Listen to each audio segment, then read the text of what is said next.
નમસ્કાર, મંતવ્ય ન્યૂઝમાં આપનું સ્વાગત છે। મંતવ્ય ન્યૂઝના ખાસ કાર્યક્રમ મારો અવાજ સાથે હું છું હિનલ। કાર્યક્રમની શરૂઆત કરીએ। રાજ્યમાં વરસાદનું આગમન થઈ ગયું છે અને ત્યારે વરસાદની સાથે સાથે હવે રાજ્યભરમાં ભૂવા પડવાની પણ શરૂઆત થઈ ગઈ છે। તો મહાનગરોમાં જ જ્યારે ઠેર ઠેર ભૂવારાજ જોવા મળી રહ્યું છે અને તંત્રની કામગીરી ઉપર અનેક સવાલો ઊભા થઈ રહ્યા છે।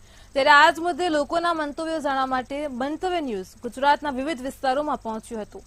સૌપ્રથમ વડોદરાની જનતા પાસેથી જાણીએ કે વરસાદ બાદ પડેલા ભૂવાઓ વિશે તેમના શું મંતવ્યો છે।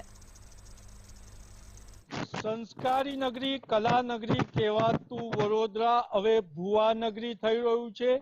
પહેલા તો સત્તાધીશોના પાપે વડોદરાને ખડોદરા ઉપનામ મળ્યું ને હવે રોજ નીત નવા ભૂવા પડે છે એટલે વડોદરા શહેરને ભૂવા નગરીનું નામ મળ્યું છે। ત્યારે મંતવ્ય પહોંચ્યું છે મારો અવાજ નાગરિકોનું મંતવ્ય લેવા કે સંસ્કારી નગરી ગણાતી કલા નગરી વડોદરાને ભૂવા નગરી ઉપનામ કેમ મળ્યું હશે અને આ ભૂવા પડવા પાછળ કારણ શું હશે?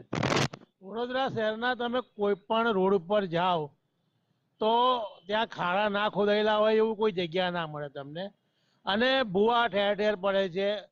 ખાડા ખોદ્યા પછી એનું પુરાણ વ્યવસ્થિત ના થતું હોય, એનું જે કંઈક અધિકારીઓ તરફથી જે નિરીક્ષણ કરવામાં આવતું હોય એ ના કરવામાં આવ્યું હોય અને પુરાણ જેમ તેમ થયું હોય આડેધડ, તો આ જે ગેસની ને બધી લાઈનો જે નખાઈ રહી છે, પછી આ બીજા બધા વાયરો જે કેબલો નખાય છે અને ડ્રિલિંગથી જે ખાડા કરવામાં આવે છે એના કારણે રોડની નીચેનું જે સ્તર છે આખું એ બધું અનબેલેન્સિંગ થઈ ગયું છે। એટલે જ્યાં જ્યાં તમે દોડો પર વજન આવે છે કે ગમે તે થાય છે ત્યાં તમારે ભૂવો પડી જાય છે। ભૂવાની નીચે જે કંઈક પાણીની લાઈનો હોય છે, ડ્રેનેજ લાઈનો હોય છે, આ બધું તૂટી જતું હોય છે, એના કારણે પણ પાણી ગંદુ આવે છે। એટલે વડોદરા શહેરની અંદર ભૂવાની તો કોઈ એમ કે સંખ્યા ગણી શકાય એટલી નથી, બહુ અતિશય ભૂવા પડેલા છે વડોદરા શહેરની અંદર। પણ વડોદરા શહેર તો સ્માર્ટ સિટી કહેવાય છે અને વડોદરા મહાનગરપાલિકા તો જ્યારે કામગીરી કરે છે ત્યારે થર્ડ પાર્ટી ઇન્સ્પેક્શન કરાવે છે, તો પછી ભૂવા કેમ પડતા હશે? જો આ બધું કામગીરી સારી રીતે થતી હોત તો આજે તમારા કહેવા પ્રમાણે ભૂવા નગરી કે ખાડોદરા કહેવાની જરૂર ના પડી હોત, પણ આ કામગીરી યોગ્ય રીતે ના થતી હોય ત્યારે તમારે પણ આ ઉપનામ આપવું પડે છે કે વડોદરા ખાડોદરા કેમ, વડોદરાને આજે ભૂવા નગરી કેમ કહેવામાં આવે છે। એટલે અધિકારીઓની જે દેખરેખ હોવી જોઈએ એ સારી રીતે એમની કામગીરી ન નિભાવતા હોય એટલા માટે જ તો વડોદરા શહેરને ખાડોદરા કહેવામાં આવે છે। અધિકારી અને સત્તાધીશોના પાપના કારણે વડોદરા શહેર ખાડોદરા સાથે હવે ભૂવા નગરી થયું છે। ત્યારે આપણે અન્ય ભાઈને પૂછ્યું, શું કહો છો? વડોદરા શહેર ભૂવા નગરી, ઠેર ઠેર ભૂવા પડી રહ્યા છે, શું કહેશો? ભૂવા પડવું એ વડોદરા શહેર માટે કોઈ નવાઈની વાત નથી, કારણ કે જે રીતનું પેચવર્ક થવું જોઈએ, જે જ્યારે લાઈન નંખાઈ હોય અને પછી પેચવર્ક જે થવું જોઈએ એ થતું નથી। એનું કારણ છે કે અધિકારીઓ અને સ્ટાફ એ મળેલો છે એમની સાથે અને એમાં કરપ્શન થઈ રહ્યું છે, માટે આનું નામ ભૂવા નગરી પાડવામાં આવેલું છે। જે ચરી પાડવામાં આવે છે ચરીનું પુરાણ નથી થતું, સત્તાધીશો અને અધિકારીના ખિસ્સાનું પૂરું ભરણ થઈ જાય છે, એટલે જેમના ખિસ્સા ભરી દેવામાં આવે છે એવા કોન્ટ્રાક્ટરો ચરી નથી ભરતા, એના પાપે ભૂવા પડી રહ્યા છે તેવું કેવું છે। ત્યારે આપણે અન્ય ભાઈને પૂછીશું, શું કહો? વડોદરા શહેરમાં ઠેર ઠેર ભૂવા પડે છે, તંત્રને શું કહેશો?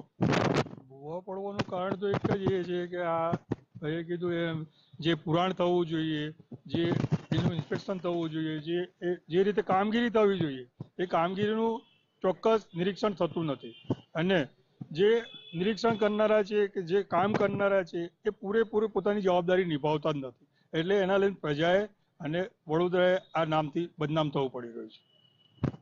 સુંદર વાત કરી છે કે નિરીક્ષણ, સ્થાયી સમિતિના અધ્યક્ષ ટેન્ડર આપવાનું હોય ત્યાં પહેલા નિરીક્ષણ કરવા જાય છે, પરંતુ પોતાનો ભાગ આવી જતા કામના પછીના નિરીક્ષણ કરવા નથી જતા, એટલે કામનું નિરીક્ષણ કરવું જોઈએ એના બદલે ટેન્ડરના નિરીક્ષણ પર જ ધ્યાન આપવામાં આવે છે તેવો આક્ષેપ છે। ત્યારે આપણે અન્ય ભાઈને પૂછીશું, શું કહો છો? વડોદરા શહેર ભૂવા નગરી, ભૂવા ના પડે તેના માટે તંત્રએ શું કરવું પડે અને ભૂવા પાછળ તમે જવાબદાર કોને માનો છો? વડોદરા કોર્પોરેશન દ્વારા પ્રી મોન્સૂન કામગીરીમાં કરોડો રૂપિયા વપરાય છે, ત્યારે હમણાં વાજપેયી ઓવરબ્રિજ પર 4 થી 5 ભૂવા પડેલ છે. વોર્ડ નંબર 16માં ભૂવા પડેલ છે અને તરસાલીમાં લગભગ 2 થી 3 જગ્યાએ મુખ્ય માર્ગો મોટા મોટા લગભગ 15 ફૂટના ભૂવા પડી ગયા છે. ત્યારે ઓછી ગુણવત્તાવાળો જે માલ વપરાય છે તેના લીધે પાણી ભરાવાથી ઘણા મોટા 20-20 ફૂટના ભૂવા પડેલા છે.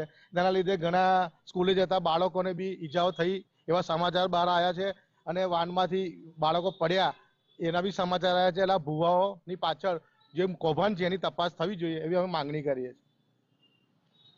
વડોદરા શહેરનો એવો કોઈ રોડ નહીં હોય કે જેના પર ભૂવો ના પડ્યો હોય અને ભૂવો પડ્યા બાદ જે એક્ઝિક્યુટિવ એન્જિનિયર છે ધાર્મિક વૃત્તિ છોડી અને કોન્ટ્રાક્ટરોની ફાઇલમાં જ વ્યસ્ત રહે છે એવા અધિકારીઓએ બી સાવધ થવાની જરૂર છે. અને મહત્વની બાબત છે કે સ્માર્ટ કહેવાતા સત્તાધીશો ટેન્ડર પહેલા નિરીક્ષણ કરવા જાય છે પરંતુ કામ શરૂ થઈ ગયા બાદ નિરીક્ષણ નથી કરતા. એ પાપે જોવા પડે છે. અને હવે તો વડોદરા શહેર સંસ્કારી નગરી, કલા નગરી સાથે સાથે ભુવા નગરીના ઉપનામને હોય તેમ જણાય છે.